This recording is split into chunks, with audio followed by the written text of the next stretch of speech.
Assalamualaikum warahmatullahi wabarakatuh. Perkenalkan kami dari kelompok 3 Praktikum SSDRA dengan saya sendiri Baruna Abirawa dengan NIM 122450097. Di sini kami akan menjelaskan kode praktikum modul 9. Nah, jadi pada langkah pertama itu kita buat kode data ini, data dari car seats-nya ini. Nah, car seat-nya ini adalah operator piping yang biasa digunakan dalam paket DPLR itu.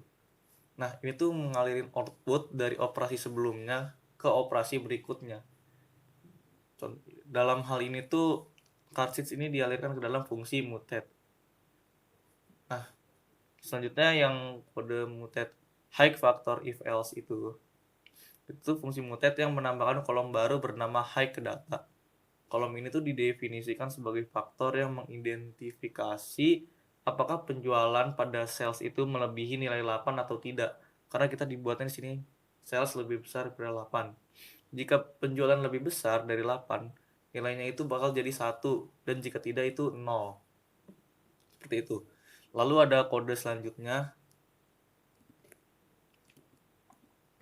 Kode selanjutnya tuh yang ini nih. Maksudnya ada names data. Nah, ini tuh buat ngubah nama-nama kolom data menjadi huruf kecil menggunakan fungsi str to lower dari paket string r.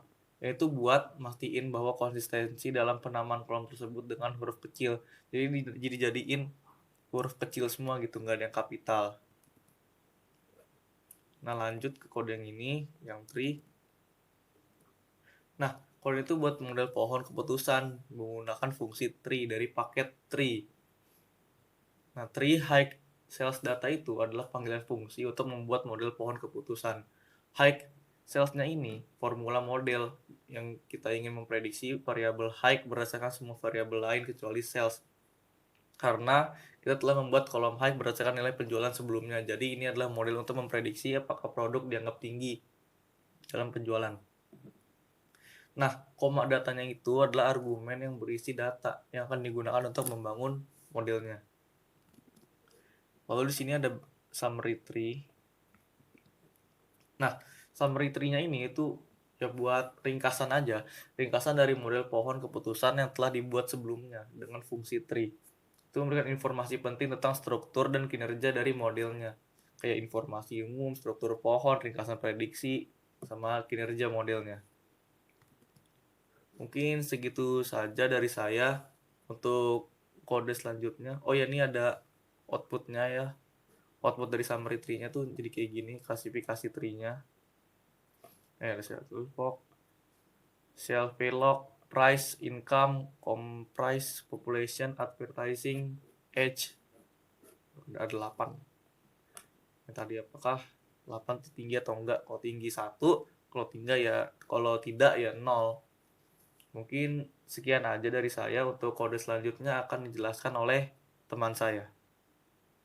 Baiklah, saya akan melanjutkan penjelasan dari teman saya mengenai kode yang merupakan penggunaan algoritma recursive partitioning. Pemisahan rekursif untuk membangun model prediksi, kualifikasi menggunakan pohon keputusan decision tree dalam bahasa R. Yang pertama itu definisikan training atau testing test. Kemudian dasar training dan testing.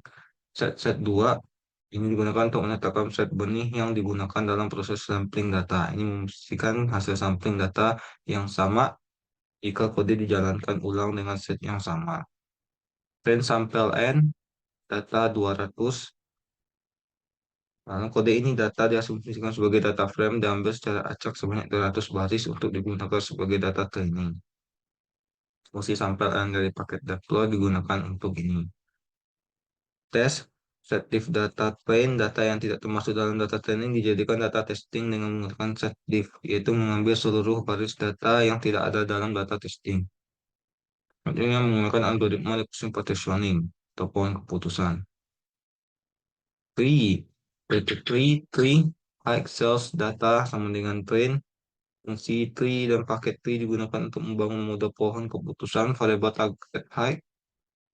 Dan fitur-fitur lain dari tree digunakan untuk melatih model dalam rumus height cells. Height adalah variabel target yang ingin diprediksi, menunjukkan semua fitur yang ada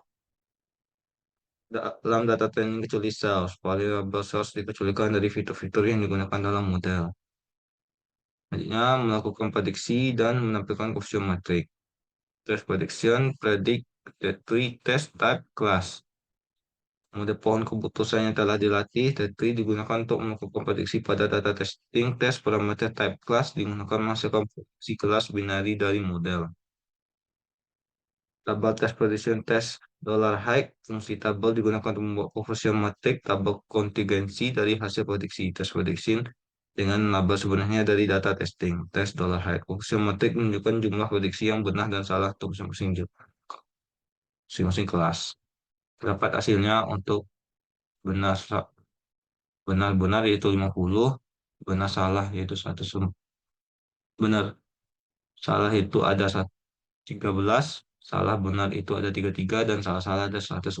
Jadi ini kan kata berkonjungsi bukan jumlah prediksi yang sesuai tidak sesuai dengan nilai jawab ada height data uji. Jumlah prediksi yang sesuai tidak sesuai ini digunakan untuk evaluasi kinerja model dalam prediksi nilai height dengan menghitung nilai benarnya yaitu 104,50 dalam kurung dibagi 200 dapat 0,77 atau 77% keakuratan.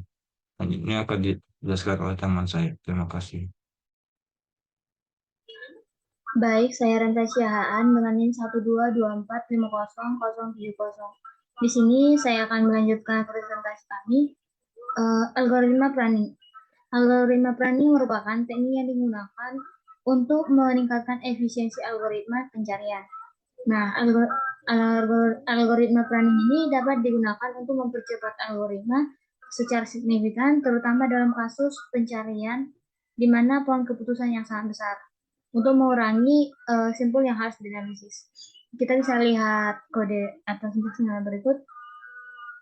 Nah, kode-kode ini digunakan untuk melakukan validasi silang pada model pohon keputusan yang sudah dibangun dengan menggunakan penyesuaian Promise class acak yang ditetapkan untuk memastikan reproduktibilitas hasilnya. Nah, hal ini juga memberikan informasi tentang bagaimana model pohon keputusan telah dipangkas atau di-prune selama proses optimasi dengan menunjukkan jumlah simpul yaitu dari size-nya, terus ada deviance-nya yang disebut dengan def, terus ada kompleksitas model yang dibuat dengan K, dan metode yang digunakan yaitu misclassification ada method. Nah, berdasarkan hasilnya itu size-nya sendiri didapatkan dari ada 21 hingga secara 21, 19 sampai 1. Terus untuk deviansinya itu ada dari 74 hingga 81. Dan untuk nilai kompleksitasnya sendiri dari 0 hingga 18. Untuk metodenya sendiri itu tadi metode misclass. Nah, selanjutnya untuk melakukan planning pada pohon keputusan tree dengan menggunakan metode planning prune misclass dan memilih ukuran pohon terbaik yaitu 21. Nah, the best. Nah, selanjutnya setelah planning menggunakan model yang dipangkas atau prune tadi untuk membuat prediksi pada data uji atau data tes, dan akan menampilkan hasilnya dalam bentuk confusion matrix, yaitu ini hasilnya confusion matrix. Nah, dari sini kita dapat lihat bahwa kita diberikan informasi tentang seberapa baik model keputusan yang telah dipangkas dapat memberikan prediksi kategori height dari tabel uji. Nah, tabel kontingensi yang dihasilkan akan memberikan kinerja model dalam melakukan prediksi yang akurat. Dan di sini kita dapat lihat tabel ini tabel yang dihasilkan ini memberikan gambaran tentang kinerja model dalam memprediksi kategori high, kategori high dan low. Nah, misalnya dapat melihat beberapa banyak prediksi yang benar atau diagonal utamanya dan berapa banyak yang salah atau diagonal sekundernya. Dari sini kita dapat mengevaluasi akurasi dan kinerja keseluruhan dari model tersebut. Nah, untuk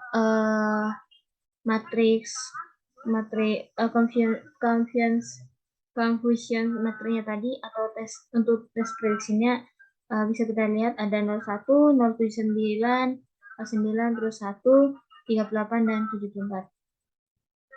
Nah, selanjutnya untuk proporsi total prediksi yang benar untuk kategori 01 ini dapat kita lihat bahwa hasilnya adalah 0,77 atau sekitar 77%.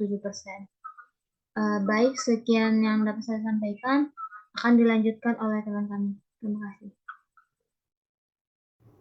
Assalamualaikum warahmatullahi wabarakatuh. Perkenalkan, nama saya Davin Reza Lutfi dengan NIM 122450133. Di sini saya akan melanjutkan penjelasan dari teman saya, yaitu tentang fitting regression tree. Pada kode berikut terdapat formula tree untuk membuat pohon regresi dengan match v adalah variabel respon, yaitu nilai median rumah, dan semua variabel lain dalam dataset digunakan sebagai prediktor. Pada variabel yang digunakan dalam konstruksi pohon regresi, RM, yaitu jumlah kamar, IStat, yaitu persentase penduduk dalam satu sosial rendah, crime, yaitu tingkat kejahatan, age merupakan usia. Jumlah terminal nodes sama dengan 7. Terminal nodes adalah simpul akhir di pohon regresi yang mewakili prediksi nilai median rumah. Residual mean deviasi 10.38 sama dengan 255 dibagi 246. Deviasi adalah ukuran kesalahan atau ketidakcocokan model. Semakin kecil deviasi, semakin baik modelnya. Distribusi residual menunjukkan statistika ringkasan dari residual. Selisih antar nilai aktual dan prediksi. Ini memberikan gambaran tentang seberapa baik model cocok dengan data. Pada kode selanjutnya, kita menggunakan fungsi plot buka kurung tree underscore trend. Digunakan untuk menghasilkan plot visual dari model pohon keputusan yang telah dibuat. Selanjutnya, untuk menambahkan teks pada plot pohon keputusan, kita dapat menggunakan teks buka kurung tree underscore trend, parity sama dengan 0, check sama dengan titik 65. Fungsi ini menampilkan label pada setiap node pohon yang berisi informasi tentang variabel yang digunakan untuk membagi node dan nilai ambang yang digunakan untuk menghasilkan data. Argumen verti sama dengan 0 memastikan bahwa nilai ambang yang ditampilkan tidak diubah, sedangkan check sama dengan titik 65 mengkontrol ukuran teks yang ditampilkan. Pada kode berikut, berdasarkan hasil yang didapatkan, variabel pengukuran persentase individu dengan status sosial ekonomi yang lebih rendah di daerah terdekat. Sekian penjelasan dari saya ucapkan terima kasih. Baiklah, selanjutnya saya akan menjelaskan kepada teman-teman yaitu di mana kita dapat melihat apakah pemangkasan akan meningkatkan kinerja dari pohon ini. Nah, pada codingan pertama ini akan menunjukkan bahwa hasil dari proses cross validation itu akan disimpan dalam variabel cv_tree. Nah, kemudian pada proses cross validation tersebut akan menggunakan data yang disediakan dalam tree_train untuk membangun dan mengevaluasi beberapa versi model pohon keputusan dengan konfigurasi yang berbeda-beda. Nah, kemudian itu kita akan mengembalikan hasil evaluasi performa dari masing-masing model tersebut. Nah, selanjutnya pada codingan ini, di mana fungsi ggplot itu yang sudah kita ketahui bahwasannya dia berfungsi untuk menginisiasi nih, plot dan mendefinisikan data yang akan kita gunakan. Nah, data itu akan digunakan adalah hasil dari proses cross validation, di mana cp_3size dan cp3def itu terdapat informasi tentang ukuran pohon keputusan dan jumlah kesalahan yang dihasilkan oleh masing-masing ukuran pohon tersebut. Baik, selanjutnya pada codingan geom_line itu dia itu berfungsi untuk menambahkan garis pada plot yang akan menghubungkan titik data, di mana warna garis yang telah diatur menjadi dark blue tersebut menggunakan argumen color. Nah, selanjutnya pada label bla bla bla itu, nah ini kita gunakan untuk memberikan label pada sebuah X yaitu 3size dan sebuah Y number of errors serta judul plot yaitu CV errors by 3size. Nah, selanjutnya pada bagian D bla bla bla, ini digunakan untuk mengatur tata letak judul plot agar berada di tengah secara horizontal dengan menggunakan hedges sama dengan titik 5 gitu ya. Nah, di mana dia itu akan menghasilkan output seperti ini gitu teman-teman. Di mana dalam plot tersebut terlihat bahwa semakin besar tree size-nya maka semakin kecil pula number of errors-nya gitu. Selanjutnya kita masuk ke codingan ketiga. Nah, pada codingan ini kita akan memberikan gambaran visualisasi tentang seberapa baik nih model pohon keputusan yang telah dilatih dapat memprediksi nilai aktual pada data uji. Semakin dekat titik data dengan garis diagonal, semakin baik pula model memprediksi nilai aktual. Ya, berikut adalah output ya. Selanjutnya codingan terakhir yaitu adalah main bla bla bla gitu ya. Nah, di mana codingan ini itu menghasilkan output sebesar 35,29 ya. Nah, di mana nilai rata-rata kuadrat dari hasil selisih antara nilai prediksi atau Y tersebut dan nilai aktual dari variabel responnya itu test outcomes pada data uji. Hal ini merupakan ukuran kesalahan atau error dari model pohon regresi pada data uji. Dalam konteks ini, nilai MSE sebesar 35,29 tersebut menunjukkan bahwa model memiliki tingkat kesalahan yang relatif rendah dalam memprediksi nilai MATP pada data uji. Oleh karena itu, MSE itu dapat dilakukan sebagai indikator untuk menilai nih seberapa baik model pohon regresi dapat memprediksi nilai variabel respon pada data yang tidak terlihat sebelumnya. Baiklah, sekian dari penjelasan pada kelompok kami. Kami ucapkan terima kasih. Assalamualaikum warahmatullahi wabarakatuh.